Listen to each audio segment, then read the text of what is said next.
Bien, eh bien, on va démarrer.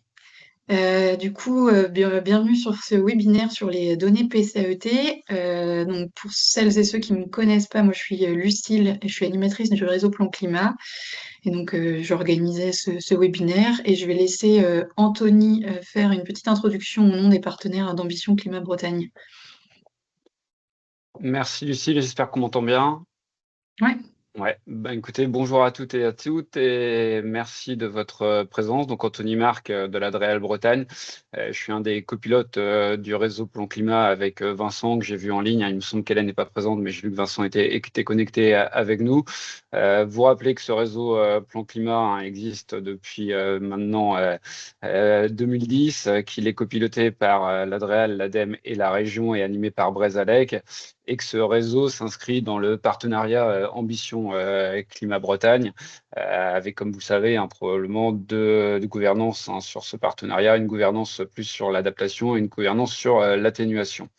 Très rapidement, parce que l'objectif c'est de laisser quand même le maximum de place aux échanges, mais en préalable, je voudrais quand même remercier Airbraze, l'OEB et Brézalec qui ont œuvré à la préparation de ce webinaire. Je les remercie au nom des copilotes du réseau Plan Climat. Je pense que Vincent se joint à moi. Vous dire simplement qu'au niveau régional, et donc justement sous le pilotage du partenariat Ambition Climat Bretagne, on travaille collectivement pour vous mettre à disposition des données fiables et spatialisées sur les différentes thématiques qu'on va vous présenter aujourd'hui. Ces données nous semblaient essentielles pour construire vos stratégies locales de transition écologique et puis plus particulièrement vos PCAET, que ce soit à la phase d'élaboration, de mise à jour ou de mise en œuvre. Je ne vais pas en dire beaucoup plus. Moi, ce que je vous invite à faire, c'est de vous saisir au maximum de ces données, à les croiser avec vos données locales et à les utiliser au mieux pour renforcer l'ambition de vos PCAET. Je n'en dis pas beaucoup plus, je laisse la parole à Lucide qui va vous présenter plus en détail le programme du webinaire. Je vous souhaite un bon webinaire à toutes et à tous. Merci. Merci Anthony. Moi aussi, je vais être assez rapide. C'est juste pour vous faire un rapide point sur l'organisation et le programme de ce webinaire. Du coup, on va commencer avec une rapide présentation des deux structures donc, qui vont qui vont témoigner après pendant le webinaire, donc Airbus et puis l'OEB, qui prendront chacun à leur tour la parole. Puis on aura une première rapide découverte de la plateforme Terristory pour refaire le point sur son utilisation. Ensuite, on passera la parole du coup à Airbus pour une introduction sur en savoir plus sur la pollution atmosphérique et le climat, puis on rentrera du coup dans l'inventaire spatialisé des émissions atmosphériques. Et en fin de webinaire, on retournera du coup sur Terristory pour un peu plus rentrer dans le détail de comment vous pouvez analyser les données qui vous ont été présentées. Puis enfin, on aura un temps d'échange. Donc si vous avez des questions, vous pouvez les poser au fur et à mesure dans la conversation. Moi, j'essaierai du coup de les partager si jamais elles vont bien. Enfin, on peut on peut y répondre rapidement. Et sinon, il y aura un temps d'échange du coup à la fin. Donc, si vous avez des questions, vous pouvez aussi les noter pour le temps d'échange qui aura lieu à la fin du webinaire. Et du coup, je vais laisser la parole à Airbus. Airbus, vous pouvez prendre du coup le contrôle du PowerPoint et puis présenter votre structure. Oui. Bonjour à tous. J'espère que vous m'entendez bien. Je me présente. Moi, c'est. Ça marche, je fais ça comme ça. Tac. Donc, Pierre Patrice, je travaille chez Airbus. Je suis en compagnie de ma collègue Marion Delidet. On est en charge de la production de l'inventaire spatialisé des émissions, dont on va parler aujourd'hui. Une petite introduction quand même pour vous présenter ce que c'est qu'Airbus. Airbus, c'est l'Observatoire de la qualité de l'air en Bretagne. Donc c'est ce qu'on appelle une ASCA au sens à l'échelle nationale. C'est une association agréée pour la surveillance de la qualité de l'air qui appartient au réseau en France. Airbus, il y a 4 grandes missions. La première mission, c'est de mesurer. Donc vous avez pu voir des stations de mesure de la qualité de l'air. On a un maillage à l'échelle de la région. C'est pas forcément de ça qu'on va vous parler aujourd'hui. On va surtout vous parler de la mission numéro 2 qui est d'étudier, à savoir analyser et collecter les données, analyser et produire de nouvelles données à l'échelle territoriale qui correspondent en fait à ce qu'on appelle ISEA, l'inventaire spatialisé des émissions atmosphériques. Et derrière, ces données-là, elles vont servir à informer les collectivités, donc en fait vous, pour que vous puissiez vous les réapproprier, informer vos populations à votre échelle, Et aussi derrière, nous, ça nous sert aussi pour faire de la sensibilisation à l'échelle régionale et à n'importe quelle échelle en fait au sein de la région Bretagne. Le réseau des ASCA, c'est le réseau que vous voyez sur la carte de droite, donc il y en a une par région française. L'intérêt de ce réseau-là, c'est de pouvoir définir et partager des méthodologies, puisqu'en fait, tous les inventaires spécialisés produits dans chaque région française suivent les mêmes méthodologies. Donc ça garantit en fait une intercomparabilité entre guillemets entre les inventaires de chacune de ces régions. Ça permet aussi de mutualiser certains développements et donc d'utiliser certains coûts, notamment sur le développement d'outils informatiques qui nous servent à la réalisation de l'inventaire, donc les outils ICAR et Prism, sur lesquels on reviendra ensuite. Et enfin, il est important de savoir que chacune de ces ASCA est soumise à des audits réguliers par le laboratoire central de la surveillance de la qualité de l'air. Et donc, on est audité sur la production de cet inventaire-là et les méthodologies que nous mettons en place. Qu'est-ce que c'est du coup que cet inventaire spatialisé des émissions atmosphériques que l'on produit? C'est un inventaire qui a 4 grands objectifs. Le premier, c'est de fournir un état des lieux des consommations des émissions de polluants à effet sanitaire, que j'abrège en PES, et de gaz à effet de serre, que j'abrève en GES, à la population et aux décideurs locaux. Et c'est ensuite d'aider à l'élaboration, à l'évaluation et au suivi des actions de planification réglementaire, donc finalement les fameux PCAET qui nous occupent aujourd'hui. Mais ça sert aussi à alimenter la modélisation de la qualité de l'air, qui est une autre des actions menées par Airbase. Et enfin, c'est d'apporter un complément au réseau de mesure de la qualité de l'air, notamment d'apporter des données là où ce réseau de mesure n'existe pas. Et je laisse du coup la main à Aliette pour l'OEB. Merci. Aliette, pareil, je te laisse prendre la main sur Merci, oui, le partage. Je vais partager. Alors, il faut juste que du coup, je partage plutôt mon écran pour que ça marche pour Terristory aussi. Voilà, vous voyez bien mon écran? Impeccable. Oui. Alors, eh bien du coup, donc moi je suis Aliette Lacroix, je suis chef de pôle climat et ressources au sein de l'Observatoire de l'environnement en Bretagne. Donc l'OEB, c'est un GIP, groupement d'intérêt public, qui a été créé en 2007 et qui est administré aujourd'hui par l'État, la région Bretagne et des collectivités membres. Notre mission principale, c'est l'accompagnement de la mise en œuvre des politiques publiques de l'environnement en Bretagne via l'accès pour toutes et tous à la connaissance et à la vulgarisation. On travaille sur 7 thématiques qui s'affichent à l'écran et nos productions peuvent être retrouvées par 2 biais principaux. Le portail régional bretagneenvironnement.fr sur lequel vous pourrez trouver aussi bien des articles d'analyse que des tableaux de bord de fouilles de données, des infographies, des jeux de données, etc. Et l'Observatoire local de l'environnement qui est notre entrée locale pour les données multithématiques pour les territoires. Je vais vous dire maintenant quelques mots supplémentaires de la mission énergie et gaz à effet de serre de l'OEB. Donc déjà, tous les contenus relatifs à cette thématique peuvent se retrouver via la page thématique du portail régional, du portail web régional. Les missions principales, ça va être de produire et diffuser des analyses, aussi bien via des articles qui sont actualisés régulièrement que via des publications imprimées. Peut-être que vous avez vu passer l'année dernière les chiffres clés d'énergie et des gaz à effet de serre en Bretagne. Et on édite aussi tous les ans un mémento de l'énergie, qui est le bilan régional énergétique annuel. On produit aussi des jeux de données à l'échelle territoriale, notamment sur le bilan territorial de la production énergétique. Et on produit aussi des données sur l'empreinte carbone. Et par ailleurs, on a un rôle de collecte, traitement, fiabilisation et diffusion de données et d'outils pour les territoires via Terristory, mais aussi les tableaux de bord sur notre portail web ou même des données ouvertes. Et sur des thématiques comme évidemment donc ISEA dont on va parler aujourd'hui, mais aussi la séquestration de carbone, la mobilité, les bâtiments ou encore les PCAET. Et dernier point, on intervient aussi en appui en expertise et en données pour les exercices de planification au niveau régional et local. Je n'ai pas parlé des petits logos qui s'affichent en bas, mais c'est quelques exemples de sources de données dont on collecte les données pour les traiter et les rediffuser. Je vais maintenant vous parler du partenariat du coup entre Airbase et l'OEB qui existe depuis 2021, je crois, qui s'opère sous pilotage Ambition Climat Bretagne. Donc les tâches qui sont couvertes par ce partenariat, c'est la mise à disposition des données de consommation, de certaines données de consommation par l'OEB pour intégration dans l'inventaire par Airbraz, la construction de l'inventaire spatialisé des émissions atmosphériques par Airbraz pour la région Bretagne, la diffusion des consommations sur demande des membres et des PES et des gestes par Airbraz, ainsi que le transfert des consommations et des gestes à l'OEB pour diffusion via Terristory notamment, le co-accompagnement des acteurs locaux, des rencontres régulières, l'intervention de l'OEB dans la procédure de validation des données, ça se fera à partir de la prochaine version, la coélaboration d'indicateurs à partir des données ISEA et puis des interventions conjointes lors de la diffusion aux utilisatrices et aux utilisateurs.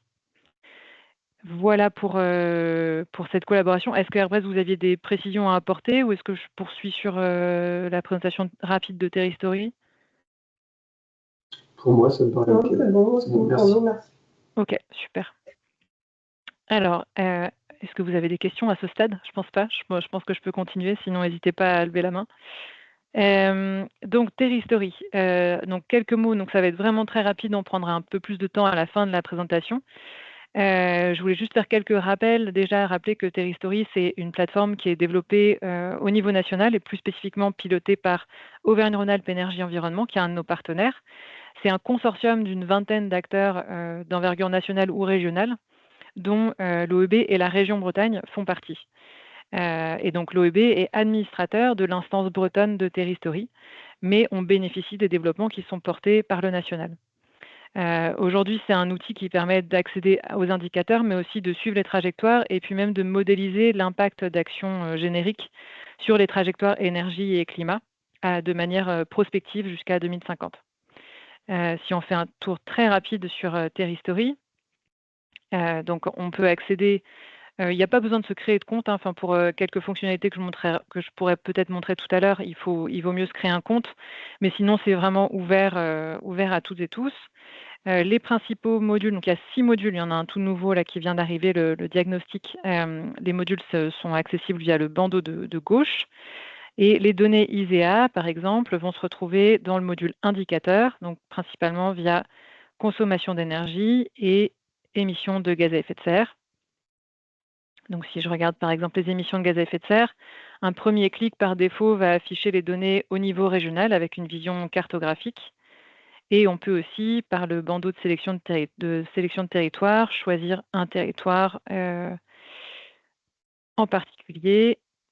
Et donc là, s'affiche tout de suite les données. Donc par exemple, pour les émissions de gaz à effet de serre, donc les données transmises par Airbraz avec une finesse qui est assez importante puisqu'on a le détail par vecteur, par secteur et aussi par type de gaz à effet de serre. Et puis, pour certains secteurs, la majorité des secteurs, on a même accès à un détail par usage. Donc, par exemple, pour le résidentiel, on peut savoir plus spécifiquement à quels usages, à quel type d'usage sont liées les émissions de gaz à effet de serre. Et puis, par exemple, si vous voulez avoir une vision un peu d'ensemble, on peut voir sur le diagnostic énergie-climat, donc qui est disponible au niveau régional, mais aussi au niveau EPCI. On peut changer le territoire juste ici. Mince. Hop.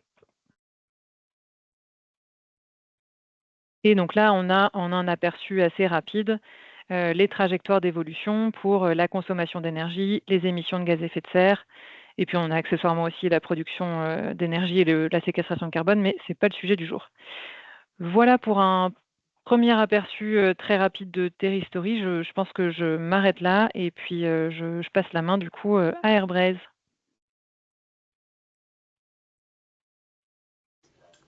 Merci Aliette pour cette présentation.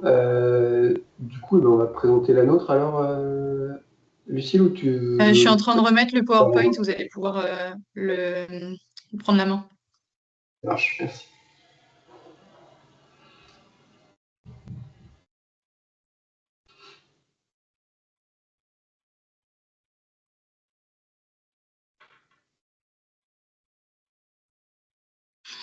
C'est bon, vous pouvez... Oui. Parfait. Ouais. Alors, du coup, je vais prendre la suite. Merci. Donc, on va surtout expliquer la différence un peu entre les émissions et concentrations. Donc, avec ISEA, nous, on calcule en quantité de tonnes par an les émissions, donc ce qui est rejeté dans l'atmosphère, donc les sources. Et après, il y a plusieurs phénomènes qui se passent entre ce qu'on appelle aussi les concentrations et avec notamment des dispersions en fonction des conditions météo, de la topographie. C'est vraiment important de distinguer tout ce qui est émission et concentration. Donc les concentrations, on les mesure avec les stations, ou on peut aussi les modéliser avec des modèles, mais nous, on est vraiment que sur la partie émission. Donc, qu'est-ce qu'on estime? Donc, notamment les polluants à effet sanitaire. Donc, par exemple, les PM10, les NOx, l'ozone. Donc, on a au moins une trentaine. Ils représentent surtout un impact sanitaire et il n'y a pas d'addition possible pour les polluants à effet sanitaire, par exemple, comparé aux gaz à effet de serre, où là, on a les PRG qui permettent d'additionner les gaz à effet de serre. Les gaz à effet de serre, eux, ont plus un impact climatique, donc sur le climat, notamment sur le réchauffement. Donc là, on a aussi on a des données sur le CO2, sur les gaz fluorés, sur le méthane. Voilà. Donc les conditions météorologiques, je vais aller assez vite sur cette diapo, mais c'est tout ce qui influence la dispersion, l'accumulation des polluants. Donc ça va être plutôt la partie concentration. Après, le rejet des émissions, donc par exemple le vent, les précipitations, la température, l'ensoleillement, comme par exemple les pics de pollution à l'ozone l'été quand il fait très beau. Voilà. Et donc pour un peu se concentrer aussi sur les gaz à effet de serre, donc il y a notamment le protocole de Kyoto qui est un protocole international qui définit les gaz à effet de serre, donc que j'ai nommé plus tôt. Et on utilise un pouvoir de PRG AR6, donc le pouvoir de réchauffement global, pour exprimer les gestes en équivalent CO2 et pour pouvoir les sommer. Donc nous, on calcule les gaz à effet de serre en scope 1 et scope 2 et pas en scope 3.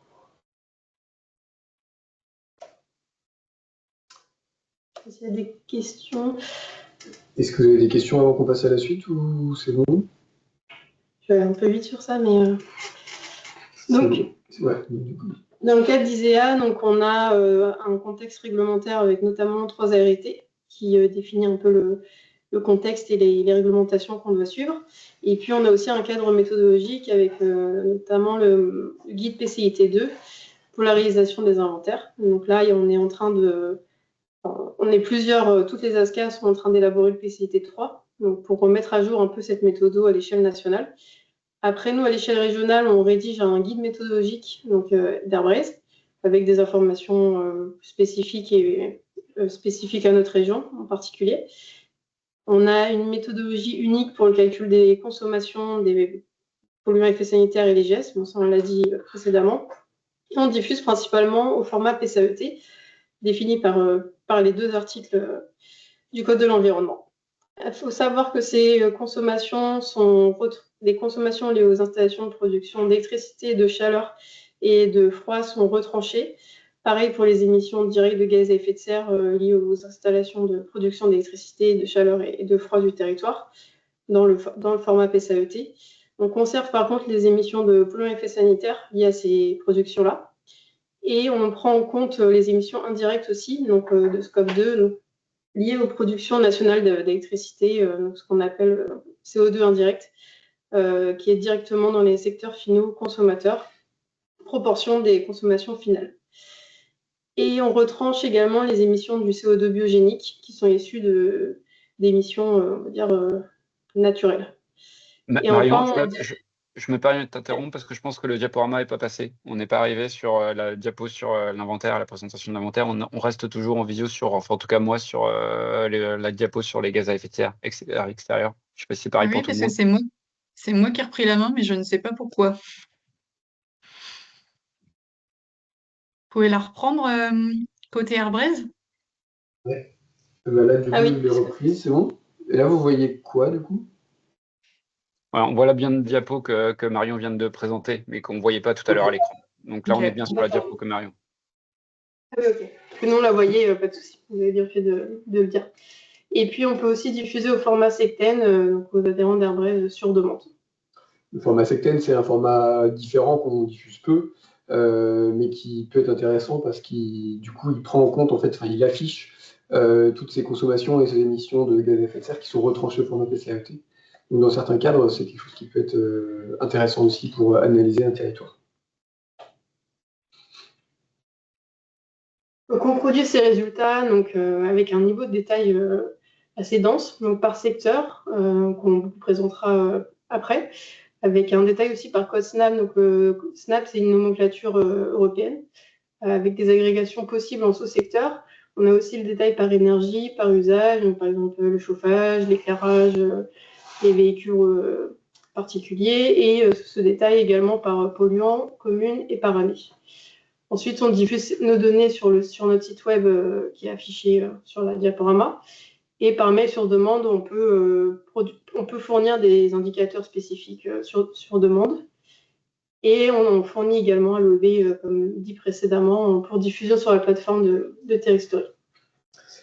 C'est important quand même de souligner qu'effectivement, on recalcule toutes les années qui sont indiquées là, donc depuis 2008 jusqu'à 2022 pour ICAV 6.1. On recalcule bien toutes ces années-là à chaque nouvelle sortie de l'inventaire. C'est-à-dire que c'est important d'avoir en tête qu'une nouvelle version d'inventaire, c'est pas juste la dernière année qui vient se rajouter aux précédentes. Non, c'est un recalcul de toutes les années parce que potentiellement, il y a eu des nouvelles sources de données, des corrections d'erreurs, des nouvelles méthodologies qui sont à prendre en compte. Et donc, du coup, voilà. On va comparer les années, on recalcule toutes les années. Exactement, pour que les années soient comparables, on calcule bien toutes les années. Et donc, vous, de votre côté, c'est important d'avoir en tête que voilà, si vous travaillez avec une version d'inventaire, il faut voir cette version-là sur toutes les années et pas utiliser 2008 en inventaire V5, par exemple, et les suivantes en inventaire V6. Oui. Voilà. Il y avait une question de Lucille. Ah oui, non, mais c'est pas une question, c'est juste pour savoir, vous présentez quelle page? En fait, je veux être sûre qu'on ne soit pas rebloqué et que ça marche bien. On est sur la diapo 21. 21. Oui, ok. Je pense que ça marche pas, du coup, il va falloir me dire quand vous passez la page. Tout le monde voit bien la 21? Vous pouvez faire un petit...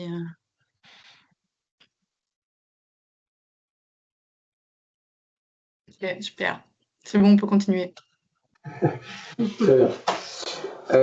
Alors, rentrons du coup un peu dans le vif du sujet, avec du coup la première chose qu'on vous présente là, c'est la méthodologie qu'on utilise pour calculer les consommations d'énergie dans l'IDEA 6.1. Donc ici, on liste en fait toutes les énergies qui sont prises en compte dans l'inventaire des émissions. Donc on prend en compte, et derrière, à chaque fois, on liste la source des données qui est utilisée dans ISEA pour prendre en compte cette donnée-là. Donc on prend en compte la donnée d'électricité, avec une donnée qui est en open data via le SDES. On prend en compte les données de chaleur et froid issues de réseau. Ça, c'est une donnée qui nous est fournie par Aliette, notamment de l'OEB, à l'échelle de la Bretagne, par commune. On prend en compte les données de gaz naturel. Pareil, c'est les données open data du SDES. Alors, dans ces données de gaz naturel, il y a un peu de travail parce qu'on vient retrancher justement les consommations de gaz des réseaux de chaleur urbains, puisqu'ils n'apparaissent pas du coup au format PCAET. Mais aussi des autres sites industriels qui sont susceptibles de réaliser de la production d'électricité ou d'énergie, ou de chaleur. Je pense notamment à la centrale de Landivisio à l'échelle de la Bretagne, on peut difficilement louper. Par contre, actuellement, dans ISEA 6.1, il n'y a pas de retranchement des consommations qui servent à de la cogénération. Je pense notamment aux serres agricoles qui font de la cogénération, c'est-à-dire qui produisent de l'électricité à partir de gaz. Pour le coup, à partir de la prochaine version d'ISEA, donc à partir de la V7, il y aura normalement prise en compte de ces consommations qui servent à de la cogénération, enfin, soustraction du coup de ces consommations de gaz qui servent à faire de la cogénération. C'est une donnée qui nous est fournie par l'OEB aussi. On prend en compte les consommations de bois pour tous les secteurs. Là aussi, c'est une donnée qui nous est fournie par l'OEB pour les chaufferies bois non RCU, mais aussi pour le bois domestique, c'est-à-dire à la cheminée, on va dire. Et on a aussi des données qui nous proviennent de la base de données GREP pour l'industrie, puisque les industriels sont susceptibles de nous fournir directement leur consommation de bois via cette base de données-là. On a des consommations de biocarburants d'essence, donc là ça concerne uniquement le routier et le résidentiel. Ça va être le résidentiel, c'est tout ce qui est tondeuse, petit appareil de jardinage, etc., etc. Pareil, des consommations de biocarburants gazole, là aussi pour le routier et pour le résidentiel. On a des consommations de produits pétroliers, donc là en fait chaque type de produit pétrolier qui vous a listé ici, nous, on le prend en compte individuellement, c'est juste qu'après, ils sont regroupés sous le terme produit pétrolier dans ce qu'on diffuse et dans ce qu'on fournit à l'OEB, donc qui vous est diffusé sur Terristory. Après, en fait, la source de données va vraiment varier en fonction du secteur en question. Par exemple, pour l'industrie, ça va beaucoup être ce qu'on appelle l'EACEI, donc l'enquête annuelle sur les consommations d'énergie dans l'industrie, mais aussi des données GREP, donc de la base de données dont je vous ai présenté avant. Après, voilà, ça va vraiment dépendre du type de données. L'agricole, c'est beaucoup le RICA. Voilà, donc là, les listes, je ne vais pas tout vous lister, mais ça vous est fourni ici si jamais vous souhaitez savoir ce qu'on prend en compte exactement. Toujours sur ces consommations d'énergie, on a aussi une catégorie qu'on appelle autres énergies. Alors, cette catégorie autres énergies, il faut la voir en fait comme une catégorie qui nous permet de regrouper tout ce qui ne peut pas rentrer dans les catégories que je vous ai présentées juste avant. Donc, c'est souvent des petites consommations ou des consommations peu présentes ou à l'échelle peu représentatives à l'échelle de la Bretagne en fait. Et du coup, c'est potentiellement des choses assez différentes d'une source à l'autre. Voilà. Ça provient aussi principalement de la base de données GREP, donc surtout pour l'industrie, mais aussi de nouveau de l'enquête annuelle sur les consommations d'énergie de l'industrie. C'est notamment en fait des combustibles qui sont spécifiques à certaines industries et donc qu'on vient répertorier ici. En ce qui concerne le biogaz, qu'on affiche notamment dans l'industrie et déchets, en fait, ce qu'on affiche sur les consommations de biogaz, qui finissent dans la catégorie autre énergie, c'est uniquement ce qui nous est déclaré par la base de données GREP.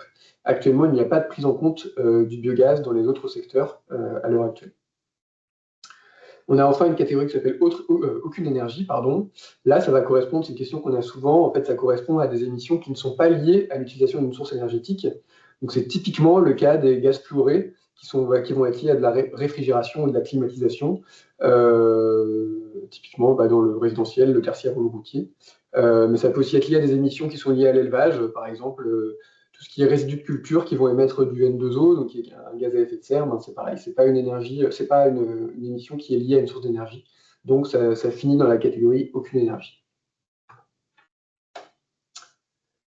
Alors, ça c'est un bilan globalement qui vous représente ce qu'on est capable, ce qu'on est en mesure de produire à partir des données de l'ISEA à l'échelle de la Bretagne. Là, on vous le présente à l'échelle, ces bilans-là, on vous les propose à l'échelle bretonne ici dans le cadre de ce webinaire.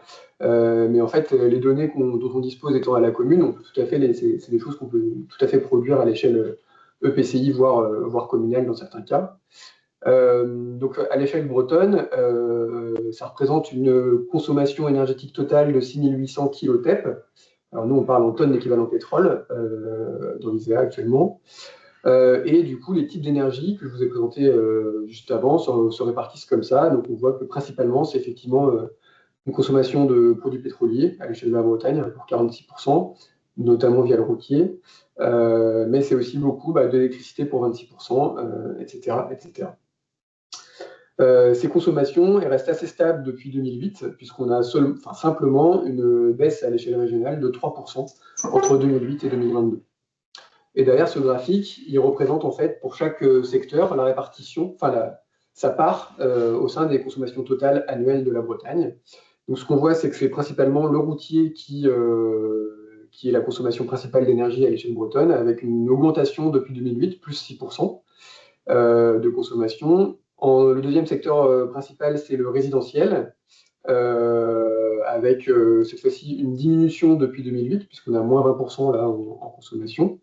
Et enfin, le troisième, c'est l'industrie hors énergie, donc le secteur industriel, avec pour lui une augmentation depuis 2008, plus 7% à l'échelle de la Bretagne. Et on voit aussi sur ce type de carte que on retrouve en fait les communes qui consomment principalement cette énergie-là. Merci Pierre. Du coup, je vais prendre la suite donc faire deux focus sur les PM2.5 et ensuite sur les gaz à effet de serre totaux. J'espère que vous voyez bien la bonne diapo. Donc pour montrer notamment la contribution régionale aux émissions de PM2.5. Donc en 2022, elles sont estimées à 10 098 tonnes, soit environ 6% des émissions totales nationales. Et on note quand même une baisse de 42% depuis 2008. Donc la source majoritaire, c'est essentiellement le secteur résidentiel, avec les émissions liées aux consommations des bâtiments ou du chauffage au bois, mais j'en parlerai un peu plus tard. On a quand même une diminution des PM2.5 liées à l'agriculture de 29% depuis 2008, et pour le routier de moins 45% depuis 2008 aussi. Le secteur industrie hors énergie montre aussi une baisse à la même tendance, avec moins 67% depuis 2008. Et ça concerne essentiellement les grandes villes et les grandes agglomérations, comme on le voit sur la carte. En ce qui concerne les gaz à effet de serre totaux, donc ceux qu'on peut additionner, donc c'est des émissions bretonnes qui sont estimées à 22 755 kilotonnes équivalent CO2, soit environ 7% des émissions totales nationales. Et ces émissions ont diminué de 13%, donc entre 2008 et 2022. On voit que c'est une grosse partie liée à l'agriculture, avec notamment le méthane, et le routier aussi, qui prend une place importante. Au sein de ces gaz à effet de serre totaux, on a principalement du CO2 avec 12 231 kilotonnes équivalent CO2, avec quand même une baisse de 15%. Avec le routier et les véhicules particuliers au gasoil, donc, comme contributeur principal en Bretagne. Et pour le méthane, on a une diminution de 6% depuis 2008. Et le N2O, moins 5% depuis 2008. Pour le méthane et le N2O, du coup, c'est principalement le secteur agricole, là, pour le coup, qui dirige en fait ces émissions-là. Avec l'élevage. Avec l'élevage. Ouais. Alors, c'est la transition. Maintenant qu'on vous a parlé un peu des consommations, on va faire en fait on va vous détailler les méthodologies qu'on utilise dans ISEA pour chaque secteur qu'on calcule, enfin en tout cas les principaux. Puisqu'il y en a un qu'on ne vous présentera pas là. Donc le premier secteur qu'on va vous présenter, c'est le secteur agricole et sylvicole, qu'on nous regroupe sous le nom agriculture, hein, donc c'est un seul secteur de ce côté-là. En fait, les calculs qu'on réalise sont répartis en sous-secteurs, en sous-parties, en fait, nous, dans nos outils. Donc c'est ces sous-secteurs-là qu'on calcule. D'abord l'épandage des engrais organiques, donc ça nous permet d'avoir une idée de ce que ça représente à l'échelle du secteur agricole à chaque fois. L'épandage des engrais minéraux cette fois-ci. Là, on utilise des données régionales UNIFA qui sont réparties à la commune via les SAU en l'occurrence. On calcule aussi les excrétions, tout ce qui est lié aux excrétions des animaux au pâturage, avec des données qui sont issues notamment de la base Ominea du CITEPA, qui est une base de données qu'on utilise beaucoup. On calcule derrière ensuite toutes les émissions qui sont liées au travail des sols par les machines agricoles. Là, on a des statistiques de passage par culture et par opération qui nous proviennent de l'Agreste et de l'INRA notamment. On calcule ce qui est restitué en termes de restitution d'azote des résidus de culture. Donc là, c'est lié notamment aux productions régionales par culture qui sont issues de l'Agreste. Ça représente surtout des émissions de N2O notamment. Et enfin, on a nos facteurs d'émission qui sont un aspect très important de l'inventaire, qui nous proviennent quasiment exclusivement, sauf à quelques cas particuliers, de la base de données Ominea du CITEPA. Donc ça, c'est un schéma simpliste de comment est-ce qu'on calcule la partie culture dans ISEA. Mais en gros, voilà, on a nos données d'entrée à gauche, des SAU, donc les surfaces agricoles utiles à la commune, qui sont reconstituées à partir des données départementales et régionales initialement. On utilise ensuite les facteurs d'émission en bout de course pour obtenir nos émissions. Voilà, on calcule. Donc en version 6.1 d'ISEA, c'est la méthodologie ICAR, enfin c'est l'outil ICAR qui a été utilisé, donc une méthodologie inter-ASCA utilisée par les différentes régions françaises. À partir de la V7, donc la prochaine version qui sortira en 2027, on a une utilisation qui est prévue du nouvel outil de calcul avec des améliorations et surtout en tout cas plus de robustesse qui devrait nous être permise, qui s'appelle l'outil PRISM, qui est cette fois-ci développé à l'échelle nationale par les différents personnels des ASCA pour avoir vraiment un outil unique et commun à toutes les ASCA en France. Alors après les cultures, dans l'agriculture, il y a aussi le secteur élevage, qui est un secteur important notamment sur les émissions de gaz à effet de serre. On va prendre en compte tout ce qui est fermentation entérique des animaux d'élevage par espèce. Donc on a le détail par espèce, en utilisant les cheptels communaux qui sont issus de l'Agreste, sur lequel on doit lever un peu de secret statistique. On a aussi tout ce qui est stockage et déjection animale par espèce ici aussi. Voilà. Et enfin, on a de nouveau nos facteurs d'émission Ominea du CITEPA qui rentrent pour calculer nos cheptels communaux, puis nos émissions à la maille communale. Alors cette fois-ci, pour le coup, dans ISEA V6.1 déjà, c'est déjà l'outil de calcul PRISM, donc l'outil national, qui a été utilisé et qui sera utilisé pour les versions suivantes. Troisième sous-secteur au sein du secteur agricole, c'est le sous-secteur bâtiment agricole. Donc là, c'est tout ce qui va être la combustion, en fait, notamment le chauffage et les engins agricoles. Donc on va rentrer toutes les consommations communales de gaz et d'électricité, les consommations communales de chaleur issues des réseaux de chaleur fournis par l'OEB, les consos communales des chaufferies bois qui nous sont aussi fournis par l'OEB, et les consos communales de produits pétroliers qui sont issus cette fois-ci du RICA. Alors c'est des consommations régionales, régionales du RICA qui sont réparties en fonction des surfaces des bâtiments agricoles à la commune. Donc là, on utilise les surfaces des bâtiments agricoles qui nous proviennent de la baie des topos de l'IGN. On a les chaufferies des réseaux de chaleur urbains qui nous permettent d'obtenir le CO2 indirect, donc le scope 2, qu'on fait rentrer dans l'inventaire au format PCAET. Et donc, ça nous donne ce type de petit schéma-là, où de nouveau, on a nos données d'entrée qui nous permettent de calculer des consommations communales qu'on cherche ensuite à valider avec l'OEB, notamment dans la V7, la prochaine version, pour avoir un point d'étape et pouvoir ensuite passer au calcul des émissions. Ça, c'est les engins agricoles, c'est le dernier sous-secteur. Cette fois-ci, donc, on a un parc communal d'engins agricoles qui est reconstitué à partir des données Agrest, notamment les données RGA et SAA, avec une fonction d'évolution qui nous permet de suivre un petit peu une évolution du parc d'engins agricoles au sein de la région.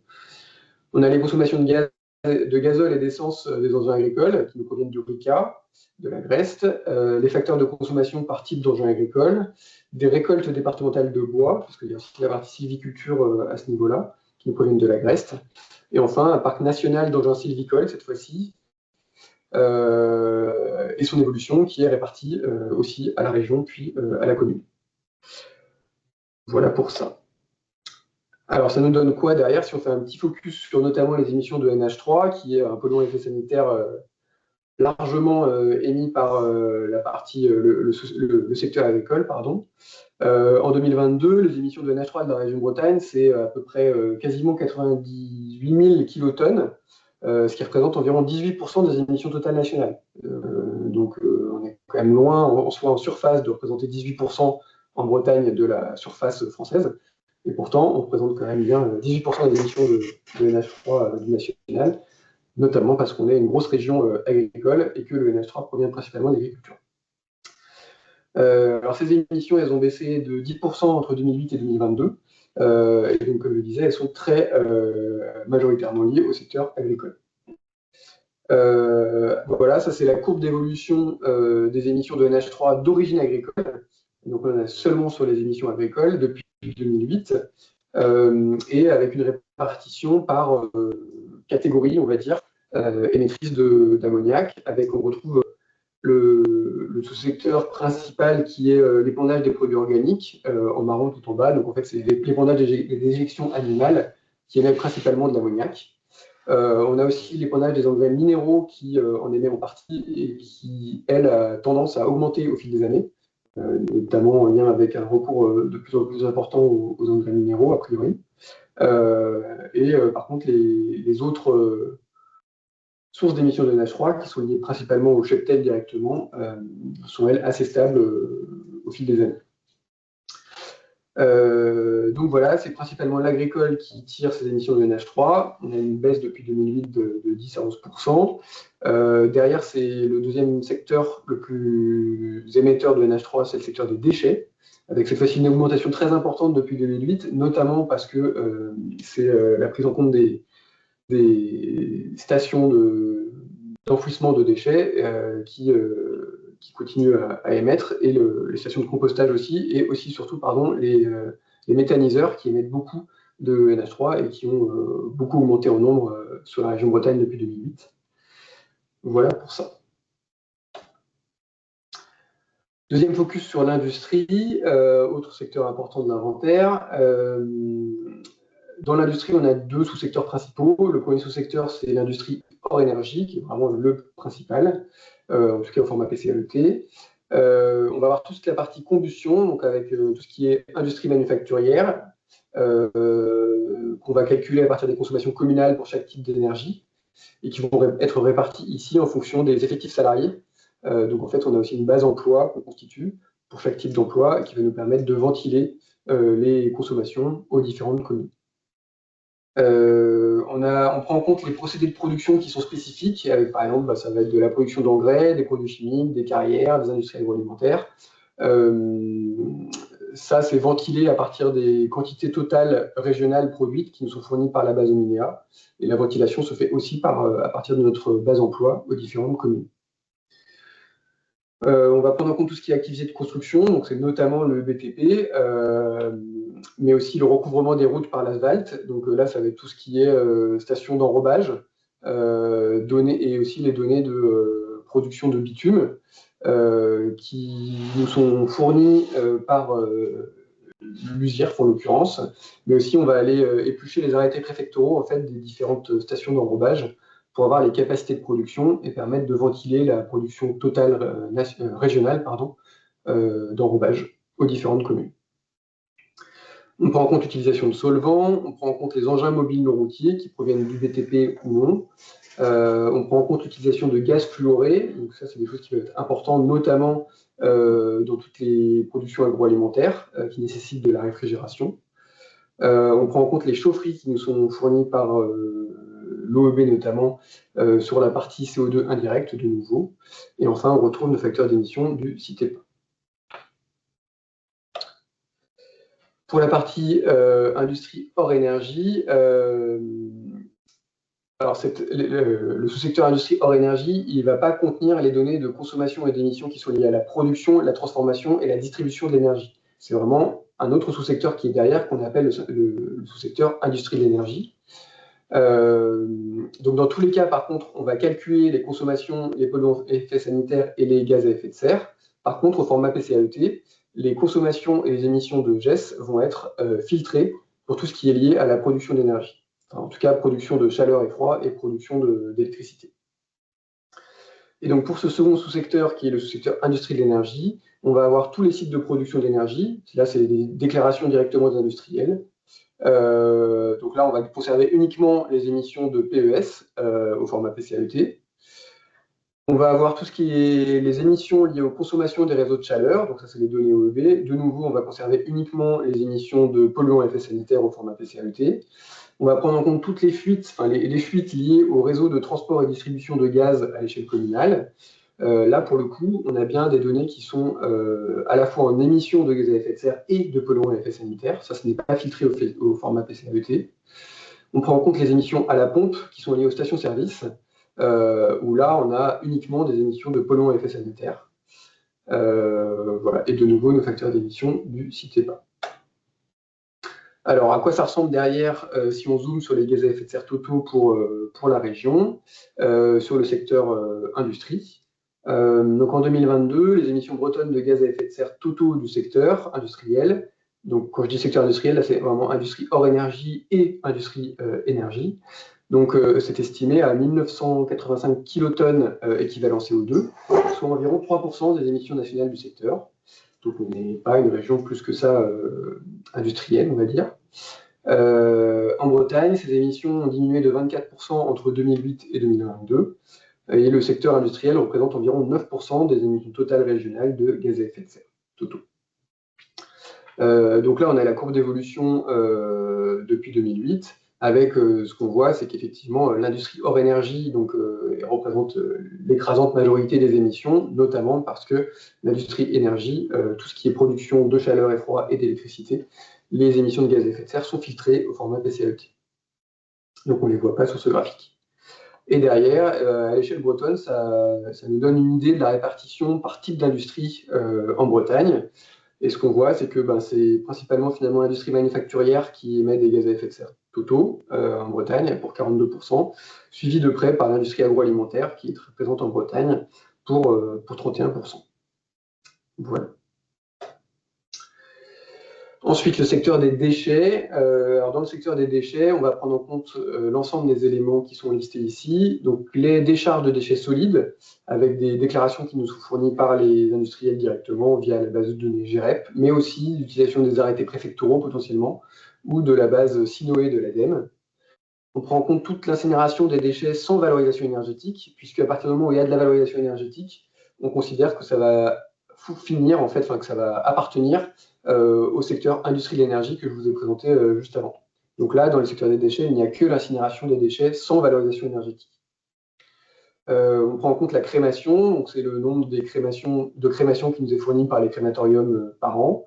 On prend en compte la méthanisation, donc les méthaniseurs, on pourrait penser qu'ils appartiennent au secteur agricole, mais actuellement non, ils appartiennent au secteur des déchets dans l'inventaire. La liste des méthaniseurs et des capacités, c'est des données de l'AILE qu'on récupère principalement. Les sites de compostage, c'est les données de la base Sinoé et de l'ADEME. On prend en compte les stations d'épuration des eaux usées et de nouveau nos facteurs d'émission du site EPA. Et derrière, du coup, si on zoome sur les émissions de gaz à effet de serre totaux du secteur des déchets, alors ça fait partie des secteurs qui augmentent depuis 2008 à l'échelle de la région Bretagne, mais pas qu'à l'échelle de la région Bretagne, en fait, c'est un peu partout comme ça. Donc en 2022, les émissions bretonnes de gaz à effet de serre totaux du secteur des déchets sont estimées à 735 kilotonnes d'équivalent CO2, soit environ 5% des émissions nationales du secteur des déchets. Et en l'occurrence, ces émissions ont augmenté de 55% depuis 2008.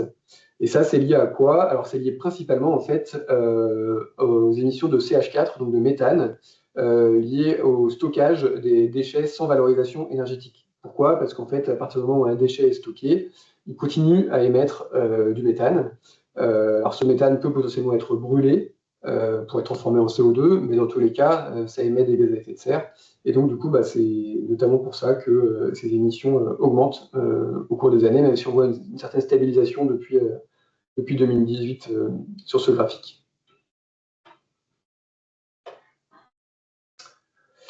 Alors ensuite, c'est le secteur tertiaire qui est pris en compte dans l'inventaire. Alors, on prend en compte les éléments suivants. Donc, on va constituer une base de données emploi. Je vous en ai déjà touché un mot parce qu'elle intervient à plusieurs endroits dans les calculs de l'inventaire. Donc, cette base de données d'emploi, en fait, elle est constituée à partir des données Sirène et Estelle de l'INSEE et de la base ACOS de l'URSSAF. Et en fait, on concatène un peu ces trois bases de données-là pour obtenir, par type d'activité et à la maille communale, les quantités d'emplois en fait, de chaque secteur et de chaque commune bretonne. On prend en compte aussi les effectifs scolaires, donc le primaire, le collège, le lycée et le supérieur, qui sont des données ministérielles finalement en libre accès. On prend en compte l'éclairage public. On prend en compte les consommations unitaires par branche et par type d'énergie. Ça, en fait, c'est pour chaque branche, on a des consommations unitaires. Donc, on sait que par branche et par personne, on va avoir une certaine consommation qu'on va utiliser.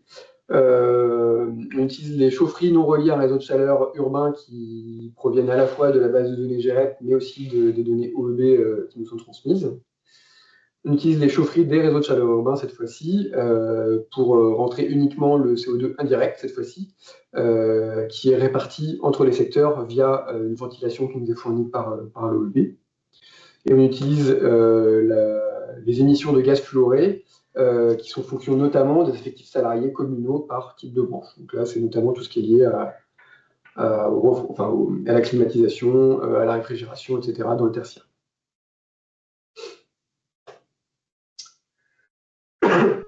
Alors, en termes d'émissions de gaz à effet de serre totaux, ça ressemble à quoi pour le secteur tertiaire?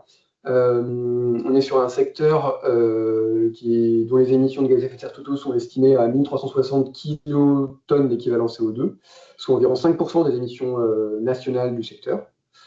Et en Bretagne, ces émissions du secteur tertiaire, elles ont diminué d'environ 34% depuis 2008. Alors on voit qu'elles ont principalement diminué entre 2010 et 2014 d'ailleurs, suivi d'un rebond et d'une rediminution depuis 2018. Et au sein du secteur tertiaire, c'est principalement le chauffage en fait, qui est émetteur de gaz à effet de serre totaux, sans grande surprise. Et c'est surtout des émissions qui sont liées au CO2, pour quasiment 1000 kilotonnes d'équivalent CO2, même si ces émissions de CO2 ont diminué de 17% depuis 2008, entre 2008 et 2022. Donc ça, c'est notamment lié au chauffage au gaz naturel. On a aussi des émissions en deuxième partie qui sont liées au CO2 indirect, donc qui, elles, proviennent des chaudières électriques notamment. Et enfin, des émissions de gaz fluorés qui proviennent notamment et principalement des procédés de froid commercial et de groupes de refroidissement d'eau. Je vais prendre la suite sur le secteur résidentiel. Donc, dans un premier temps, on va se concentrer sur les émissions énergétiques des bâtiments. Donc, pour ce secteur, on prend en compte la consommation énergétique au sein des bâtiments, avec aussi une prise en compte des logements vacants. Donc, ça, c'est une amélioration avec la V6 et la V6.1. On intègre les consommations des pompes à chaleur, surtout pour la partie l'énergie électrique. On intègre également les données de consommation de bois énergie. Qui provient de l'OEB, avec un ajout des émissions qui est lié au condensable, donc une amélioration dans la V6. Donc ça concerne surtout les particules fines. On prend également en compte les communes reliées au gaz, donc, qui proviennent avec la source de l'INSEE, ou un réseau de chaleur, avec l'OEB et l'AIL. Et aussi, on utilise des coefficients unitaires, donc avec le CRN, par type de logement et par énergie, pour calculer les consommations énergétiques. Et encore une fois, on utilise des facteurs d'émissions issus de l'eau minière. Et certaines fois, de la base carbone de l'ADEME. Donc, après avoir rassemblé toutes ces données, on constitue, notre outil essentiellement Prism constitue une base, un parc de logements. Et il modélise des consommations à climat réel. Et puis, à partir de ces consommations et des facteurs d'émission, on peut calculer les émissions.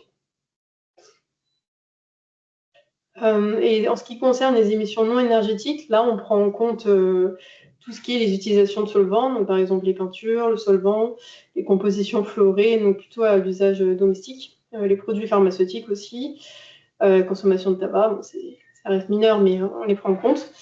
Également, on prend en compte en fonction de la population municipale, c'est une estimation en fonction de la population municipale et des données de production à l'échelle nationale. Donc, c'est une partie très minime, la partie non énergétique.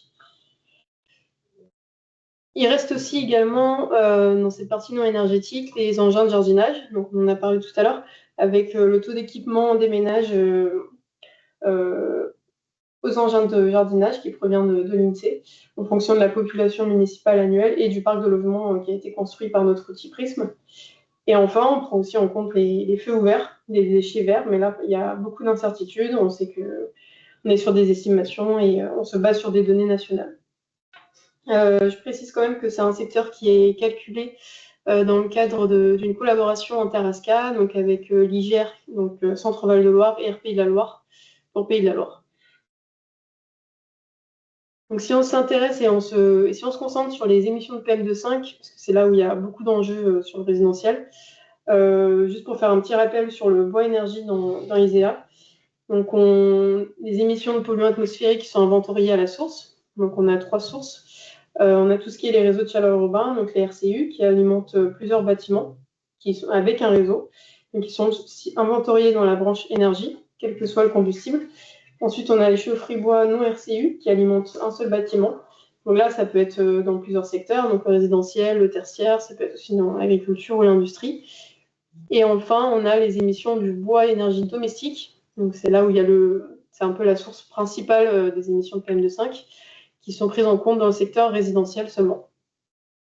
Donc sur la diapo d'après, celle-ci, je vais me concentrer, je vous présente essentiellement les émissions de PM2,5 du secteur résidentiel uniquement.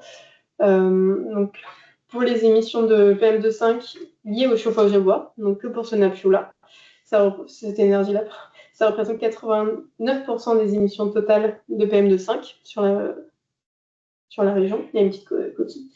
La prise en compte des condensables a provoqué une augmentation de 11% par rapport à la V5. Et enfin, si on compare les consommations d'énergie et les émissions de gaz à effet de serre et les émissions de PM2,5, on voit qu'à l'échelle régionale, on a une grosse partie de consommation électrique avec 44%. Les gaz à effet de serre proviennent essentiellement du gaz naturel et des produits pétroliers. Par contre, pour tout ce qui est les particules fines, on a 90% d'émissions qui proviennent du chauffage au bois domestique. Et au sein de ces 90%, on a 98% d'émissions qui sont issues du chauffage au bois individuel, donc dans les maisons individuelles et 1% de chauffage au bois collectif. Maintenant, je vais présenter la méthodologie du secteur routier, donc un secteur avec beaucoup d'enjeux en Bretagne. Donc, pour calculer les émissions du trafic routier, on prend en compte plusieurs éléments, comme notamment on se constitue une base routière, un réseau routier, avec des caractéristiques, je ne vais pas aller trop en détail dessus, mais type de voie, le nombre de routes, la capacité de chaque tronçon. Ensuite, on récolte au sein de plusieurs organismes comme la VIROES, les départements, les villes ou les métropoles, des données de trafic à l'échelle de toute la région. Tout ça est constitué donc, toutes ces données, on les répertorie sur notre réseau routier. On prend aussi en compte des comptages d'horaires routiers pour simuler des profils temporels parce que notre outil Prism calcule les émissions routières par heure et il les agrège par année, pour chaque année. On a également le pourcentage poids lourd qu'on doit avoir pour chaque tronçon. Enfin, on prend en compte un parc roulant local pour les 4 départements de la Bretagne, en fonction des données du CITEPA et du SDES. Et on prend aussi en compte, on a aussi besoin des données météorologiques, comme la température ou l'humidité, pour calculer les émissions de ce secteur.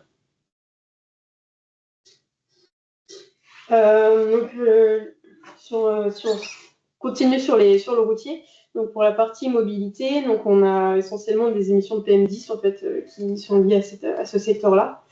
Par contre, il y a une grosse évolution qu'il faut garder en tête. En 2008, on avait une grosse partie des émissions qui provenaient des émissions de la combustion, donc des émissions à chaud et à froid. Et en 2022, on est à 48% des émissions qui sont originaires de la remise en suspension des particules et seulement 15%. Donc en fait, ce qu'on voit, c'est que les moteurs plus récents ont entraîné une baisse des émissions liées à la combustion avec un renouvellement du parc. Par contre, on a encore une grosse remise en suspension des particules et des émissions de PM10 qui restent encore élevées. Alors, en ce qui concerne la validation des données de consommation routière, donc on ne fait pas de bouclage des consommations régionales. Par contre, on les compare systématiquement aux données de vente de carburant publiées par le SDES. On vérifie la cohérence globale en fait, de notre calcul dans notre outil Prism. Et ces écarts, après, il peut y avoir quand même des écarts liés à l'influence frontalière. Donc, on sait que sur les données de vente de carburant, les véhicules peuvent aussi prendre du carburant dans d'autres départements. Donc, il y a toutes ces influences-là qu'il faut avoir en tête. Et puis, il y a des revendeurs aussi de carburant dans les départements voisins. Mais en tout cas, on voit qu'on est quand même assez proche sur la vente à l'échelle régionale et sur les consommations modélisées par ISEAV 6.1.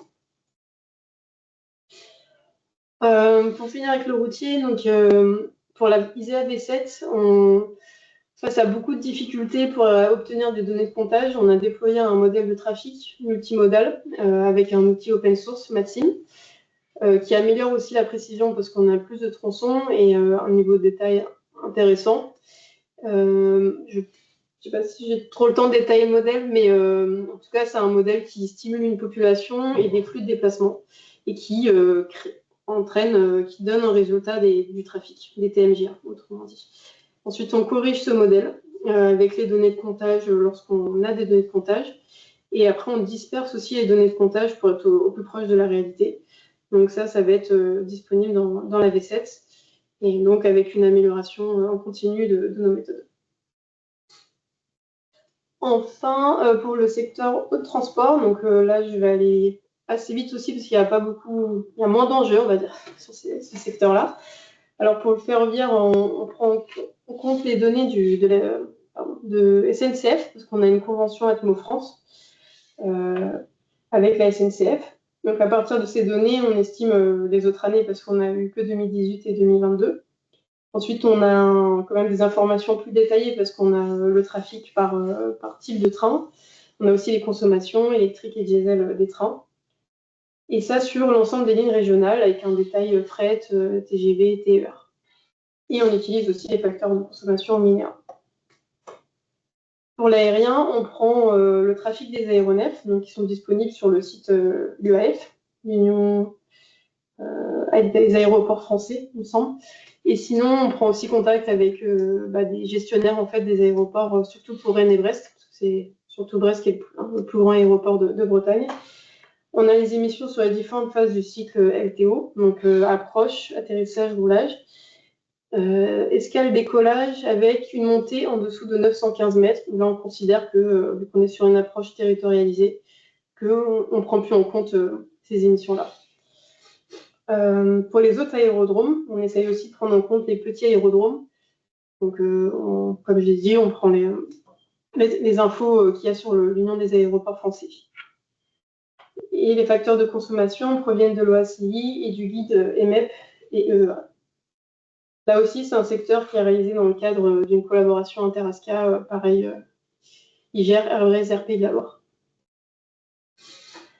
Pour le maritime, hors pêche, donc là, on prend des données de trafic par ligne issues des compagnies bretonnes. Donc, c'est un travail un peu de fourmi. On va contacter les compagnies, on essaie de récupérer les données de trafic. Et puis, en fonction des facteurs de consommation et des facteurs d'émissions au MINEA, on estime les émissions de ce sous-secteur. Et enfin, pour le maritime de la pêche, alors là, on prend en compte les données de trafic issues du nombre de navires de pêche par port. Donc, ça vient essentiellement comme source de l'Ifremer. On a un détail par zone de navigation et par taille de navire. Et puis, également, on prend les facteurs de consommation estimés de l'Ifremer. Certaines fois, on fait des corrections des consommations en fonction des ventes de gasoil attribuées à la pêche. Et on utilise les facteurs d'émission du guide au MINEA. Là aussi, c'est un secteur qui est réalisé dans le cadre de la collaboration inter-ASCA, ce qui nous permet d'avoir une validation mutualisée et d'avoir une méthodologie comparable. Voilà, du coup, on a fait le tour en fait, des différents secteurs qu'on calcule dans l'inventaire. Il y en a juste un qu'on ne vous a pas présenté qui est l'utilisation des terres, l'UTCLTF. Et juste du coup, ça c'était un tableau qui récapitule en gros à l'heure actuelle l'évolution sur les différents polluants à effet sanitaire principaux qu'on observe nous depuis 2008 à l'échelle bretonne. C'est bien les données Bretagne, ça cache potentiellement des disparités importantes à l'échelle de chacun de vos territoires. Et qui les compare du coup aux objectifs qui sont fournis dans le PREPA, donc le Plan national de réduction des émissions de polluants atmosphériques, qui donne des objectifs de diminution des émissions d'ici à 2030. Voilà. Donc, qu'est-ce que ça veut dire? Ça veut dire que potentiellement, il reste encore des efforts à poursuivre pour ces différents polluants pour respecter du coup ce plan national à l'horizon 2030. Voilà. Je crois qu'on a fait le tour de nos diapos. Oui, j'ai vu qu'il y avait une question. Ouais, j'ai vu passer une question sur le maritime. On peut y répondre rapidement. Oui, qui est très rapide, donc vous pouvez y répondre, je pense. C'est bon. Oui. Du coup, oui, pour répondre, oui, on prend bien en compte les ports de commerce avec notamment Saint-Brieuc, Saint-Malo. Je ne sais plus combien il y en a, mais on prend en compte les ports de commerce bretons. Ouais. On va peut-être laisser Aliette présenter sa partie, puis on prendra les questions à la suite, si ça vous convient à tout le monde. Du coup, Aliette, je te laisse la main. Ça marche, merci. Je vais faire rapide là encore pour qu'effectivement on ait bien le temps pour les questions. Donc je voulais juste refaire un petit tour sur Terristory pour compléter un peu la présentation de tout à l'heure. Donc je vous ai montré comment accéder aux indicateurs. Je pense que la plupart d'entre vous connaissent déjà la plateforme, hein, mais donc pour vous montrer un tout petit peu plus dans le détail. Donc on a vu tout à l'heure les indicateurs de consommation d'énergie avec bien souvent un détail qui est disponible par usage pour cinq des secteurs diffusés. Pour les émissions de gaz à effet de serre, ça se présente vraiment de la même manière. Pour certains, on a fait quelques ratios parfois pour permettre un autre niveau d'analyse. Par exemple, ici on peut voir les émissions de gaz à effet de serre ramenées au nombre d'habitants par EPCI. On l'a fait aussi pour certains sous-secteurs, par exemple les émissions de gaz à effet de serre agricoles qu'on a ramenées spécifiquement à la SAU. ou bien encore sur le secteur du résidentiel. Il y a également d'autres indicateurs qui sont issus d'ISEA et qui sont sur Terristory, notamment dans la partie mobilité. Airbus nous a transmis les données de déplacement, non pardon, c'est pas celle-ci, c'est les trafics routiers. On a les données de trafic qui sont disponibles à l'échelle EPCI. J'ai un doute si c'est possible, c'est même possible à la commune. Et donc ça permet de voir aussi les types de véhicules qui sont à l'origine des déplacements, puisque sinon dans les données de gaz à effet de serre et de consommation, on les a regroupés par typologie de mobilité, donc en mobilité des personnes versus versus transport de marchandises. Voilà, c'est aussi une petite cartographie qui permet de bien visualiser les axes routiers. Et on a également un indicateur sur la SAU qui est transmis par Airbrest, donc qui permet là aussi qui est une donnée intermédiaire de calcul qui est utilisée par Airbrest pour calculer les données ISEA. Voilà, je pense que cette partie, elle est quand même relativement maîtrisée. Donc après, vous n'hésiterez pas s'il y a des questions pour qu'on revienne dessus par la suite.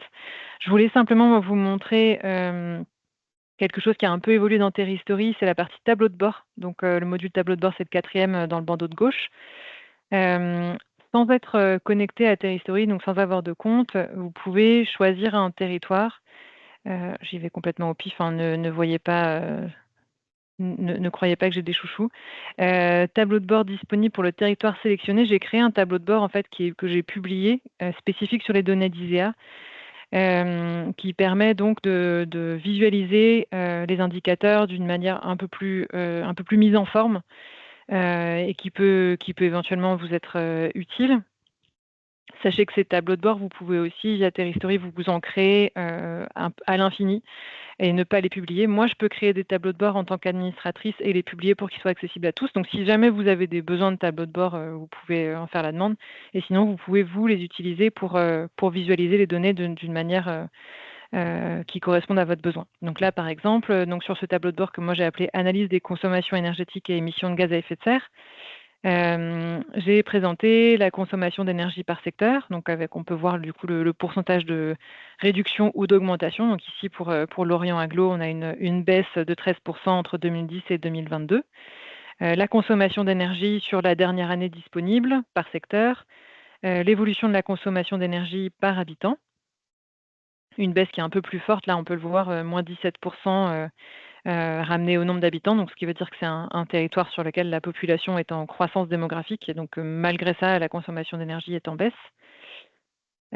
Ensuite, j'ai fait un petit focus sur le secteur routier qui est pour beaucoup de PCI le premier secteur de consommation d'énergie. Donc là, on a l'évolution de la consommation énergétique du secteur routier avec la distinction mobilité et marchandises. Et j'ai juste rajouté, ça c'est pas une donnée ISEA, mais ça pouvait être éventuellement intéressant pour d'avoir un autre point de référence, c'est la donnée des déplacements domicile-travail pour l'année 2022 avec les parts modales des déplacements domicile-travail. Ça c'est la donnée d'Airbrest, de trafic que je vous montrais tout à l'heure en version cartographiée, avec l'évolution des trafics par type de véhicule et par année. Ensuite, on a une partie émissions de gaz à effet de serre. Donc l'évolution, là, de la même manière que pour la consommation d'énergie, l'évolution des émissions de gaz à effet de serre par secteur avec le pourcentage de baisse, moins 21,5% par rapport à 2010 sur l'Orient Aglo, les émissions de gaz à effet de serre par secteur en 2022 et puis l'évolution des émissions de gaz à effet de serre par habitant. Donc là, on voit que les émissions de gaz à effet de serre, elles diminuent plus rapidement ou plus fortement que la consommation d'énergie. On avait tout à l'heure, on était à moins 13% et moins 17% en valeur absolue et ramené au nombre d'habitants. Là, on est à moins 21,5, moins 25%. Donc là, ça veut dire qu'en plus d'une baisse de la consommation d'énergie, on a une baisse de l'intensité énergétique moyenne de la consommation, de l'énergie qui est consommée sur le territoire. Et c'est quelque chose qu'on observe aussi au niveau régional. Il y a une baisse modérée, hein. Je ne dis pas qu'il faut forcément se réjouir et qu'on a atteint les objectifs, mais en tout cas, il y a une baisse de l'intensité carbone de l'énergie consommée. C'est ce qui se voit quand on compare ces graphiques. Cette fois-ci, j'ai fait un focus sur le secteur agricole, puisque sur les gaz à effet de serre, c'est souvent le premier, pas pour 100% des EPCI, mais pour une bonne partie.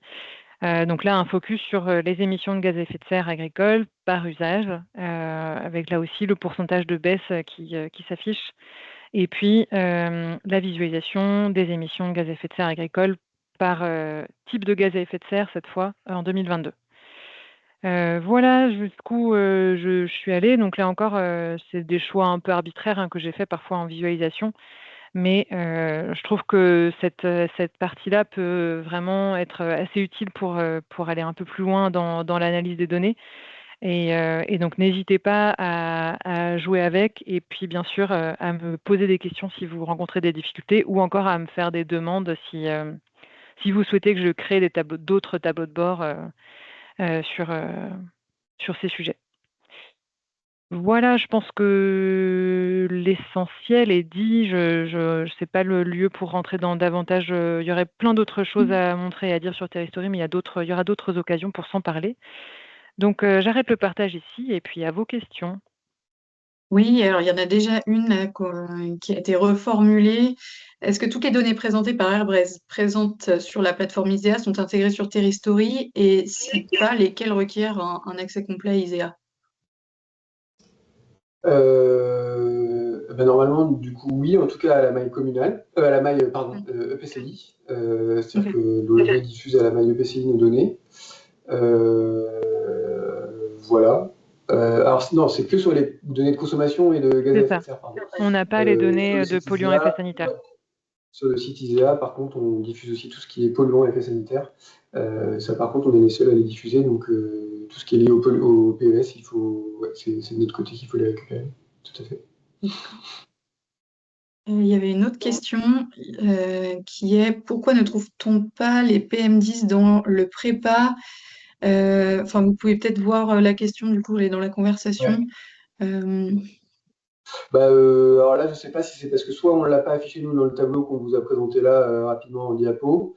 L'objectif n'y est pas, ouais. Soit l'objectif n'y est pas. Ouais. Je me demande si l'objectif n'y est pas. Je crois qu'il n'y a pas d'objectif. Je crois que l'objectif est fixé sur les PM25, mais pas sur le PM10. Alors après, de là à savoir pourquoi est-ce que le prépa ne fixe pas d'objectif sur le PM10, ça je ne saurais pas répondre. Et après, on ne trouve pas. Alors normalement, non. Pour avoir accès à ces données. Ouais. Alors ça dépend de quelles données on parle. Là, je ne sais pas, je vous donne l'information sur de quelles données.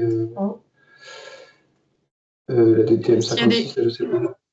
Ouais, si vous avez des questions, n'hésitez pas à lever la main et prendre la parole. On n'est pas très nombreux. Il y a une autre question, est-ce qu'il existe des données historiques sur les dépassements de polluants téléchargeables? Là, ça va être plutôt les concentrations. Ouais. Donc là, il faut nous solliciter par mail et on peut vous transférer un fichier Excel avec un historique en fonction des stations et de l'EPCI concerné ou de la région. Oui, tout à fait.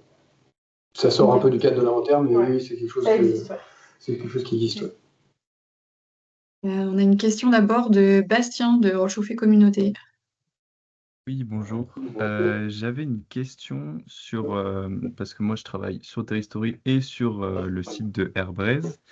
Et sur le site d'Airbase, il y a des années qui ne sont pas disponibles sur Terristory, notamment pour les émissions de gaz à effet de serre et les polluants atmosphériques. Et je voulais savoir pourquoi, parce que du coup, ça fait travailler sur deux plateformes différentes. C'est pas très grave, mais je voulais savoir pourquoi il y avait une différence. Alors en fait, donc les polluants à effet sanitaire, de toute façon, ils ne sont pas du tout disponibles sur Terristory, donc ça.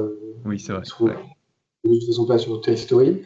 Et après, en fait, dans la convention qui nous lie à l'OEB, toutes les années ne sont pas diffusées par Airbase à l'OEB. Okay. Du coup, alors là, en tête, je crois qu'il y a 4 années. Tu me corriges peut-être, Alex. Oui, c'est ça, 2010, 2018 et 2022. 2008-2010 pour se fixer dans le passé, et après, c'est les dernières années. En fait, il y avait aussi, au moment où on a fait ce choix, bon après ça pourra peut-être évoluer, mais il y avait aussi l'idée de dire 2010 c'est l'année de référence pour les PCAET, et le fait d'avoir un nombre limité d'années, ça permettait d'harmoniser un petit peu les pratiques pour le choix de l'année de référence. Okay. Donc l'idée c'était aussi qu'il n'y ait pas, que globalement il y ait ces quelques années qui soient des points de référence et sur l'historique qui est quand même toujours un petit peu moins précis que l'historique récent. Donner 1 point, c'était aussi un choix assumé de la part d'Ambition Ok, Climat Bretagne au départ. ça marche. Merci. Merci. On a ensuite une question de Rosen. Oui, bonjour. Je voulais savoir si j'ai trouvé le guide méthodologique de la version 6 et je voulais savoir s'il allait y avoir une mise à jour avec les modifications qu'il y a eu avec la version 6.1. Ouais, alors il va y en avoir un, ça c'est sûr. Pour l'instant, on ne s'est pas encore penché dessus. Après, en fait, le guide méthodologique, il est sur la méthodologie en tant que telle. La méthodologie entre la 6 et la 6.1 n'a pas spécialement évolué, ça a surtout été des corrections d'erreurs qui existaient entre la 6 et la 6.1. Des corrections problématiques qui nous être remontées par vous, en fait, par les EPCI. Donc, ça va pas être une grande révolution, le guide méthode 6.1. Voilà, on a 2-3 trucs à ajouter, mais globalement, le guide V6 donne déjà à peu près tout ce qu'on a à donner. Ok, 6 peut convenir. Et une dernière question, c'est du coup, vous avez parlé de la V7, quand est-ce qu'elle paraîtra? Alors, actuellement, on met à peu près 2 ans en fait pour produire un inventaire, donc une nouvelle version d'inventaire. Donc la dernière, la V6, elle est sortie en juin 2025. Ouais. Donc officiellement, il faut attendre juin 2027 à l'heure actuelle pour attendre la sortie de la V7. Après voilà, ça peut le calendrier peut évoluer un petit peu selon notre rapidité à produire cette nouvelle version. Mais normalement, c'est à peu près l'idée, c'est 2 ans à peu près entre 2 versions. Ok, merci. Super. Merci à vous. On a ensuite une question de Laura de Questenberg Communauté. Bonjour, merci pour vos présentations. Ma question, ça va un peu dans le même sens que ce que Rosen vient de demander, c'était plus sur la notion de temps, parce que là, on voit que la majorité, en tout cas, des dernières années de données disponibles, c'est 2022. Donc, est-ce que c'est quand vous allez produire le nouvel inventaire, donc en 2027, qu'il y aura des années plus récentes? Oui. Ok, donc Tout à avant fait. 2027, on reste sur 2022. Oui. Ok. Même s'il y a une révision quand bien même on sortirait une V6.2 pour corriger des erreurs, par exemple, ça sera que sur les années déjà apparues. Donc il y a plusieurs raisons à ça. Une des raisons principales, c'est déjà la disponibilité des données qu'on utilise. Voilà, on vous a listé toutes les données qu'on utilise globalement. Certaines de ces données-là, à l'heure actuelle, j'en ai une en tête notamment, l'enquête annuelle sur les consommations d'énergie de l'industrie. Elle n'est pas encore sortie pour l'année 2024. Elle sort là, normalement, je pense, à la fin du mois de mars, voire fin mars ou fin avril, je ne sais plus. Donc en fait, tant que ça ne s'est pas sorti, par exemple, on ne peut pas traiter l'industrie. En tout cas, pas pour l'année 2024. Donc voilà. Merci. Merci. Et enfin, on a une question de Bastien de Vallon de Haute-Bretagne Communauté. Bonjour, oui, je me posais la question, donc lorsqu'il y a une mise à jour finalement de l'inventaire, ça veut dire qu'il est appliqué à toutes les précédentes années, et donc forcément ça va faire varier les données indicateurs sur les GES, conso, etc. Et comme chaque territoire a des objectifs basés sur une année de référence, je me demandais comment est-ce qu'on devait adapter nos objectifs, puisque l'année de référence, la donnée va bouger par rapport à la mise à jour de l'inventaire. Et c'était d'avoir un peu votre point de vue sur est-ce que c'est le pourcentage de réduction de cette année de référence qui est fixe ou c'est la donnée d'arrivée qui est celle à atteindre. Je ne sais pas si ma question est très claire. Globalement, c'est une question qui se pose, qu'on vous a déjà posé un peu tout le temps. Effectivement, c'est que il y a cette problématique c'est une nécessité pour nous de recalculer tout le temps, toutes les années, et pas juste d'agréger la dernière année parce que les méthodologies évoluent. Donc ça, c'est indispensable. Après, effectivement, vous, de votre côté, vous avez besoin de vous ancrer à un instant T pour rentrer ces données-là dans vos politiques publiques locales. Et du coup, il n'y a pas vraiment de réponse simple à apporter à ça parce que ni l'évolution en pourcentage, ni la valeur absolue n'est susceptible de rester fixe quand on change de méthodologie. Donc, à la limite, tout ce qu'on peut vous dire, c'est de toute façon, vous avez un impératif de vous baser sur une version. Et derrière, une fois que vous avez fixé votre version de travail, vous travaillez avec cette version-là, quoi. Ok, après la problématique c'est du coup, forcément on est soumis aux données qui sont proposées avec une nouvelle version de l'inventaire et donc finalement on compare un peu des choux et des carottes et donc c'est pas forcément simple à gérer et à faire comprendre aussi aux élus sur ce suivi des données. Donc je pense que ça pourrait être intéressant d'avoir aussi un discours commun sur cette thématique pour qu'on puisse avoir une donnée fiable à suivre, même si dans tous les cas il y a un décalage temporel lié à l'accès aux données, quoi. Mais encore une fois, cette donnée fiable, à ma connaissance, elle n'existe pas vraiment parce que la donnée fiable d'aujourd'hui peut ne plus être la donnée fiable de demain, quoi. Du coup, Et oui, mais donc j'entends que le sujet est compliqué, qu'il n'y a pas de réponse simple à apporter. Merci. Est-ce qu'il y a d'autres questions?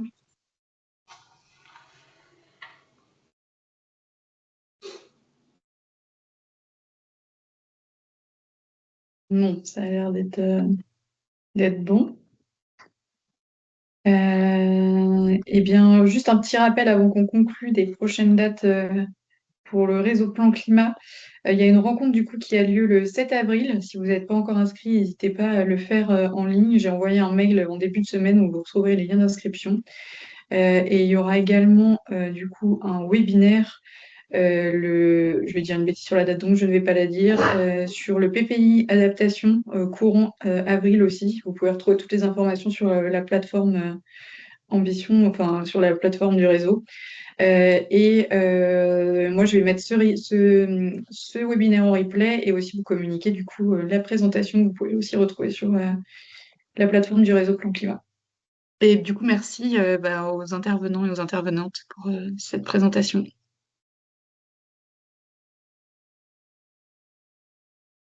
merci à vous. Merci Lucille pour Merci. l'organisation. Merci. Merci à toutes et tous. Merci, bon après-midi. Merci. Au revoir. Merci, bon après-midi.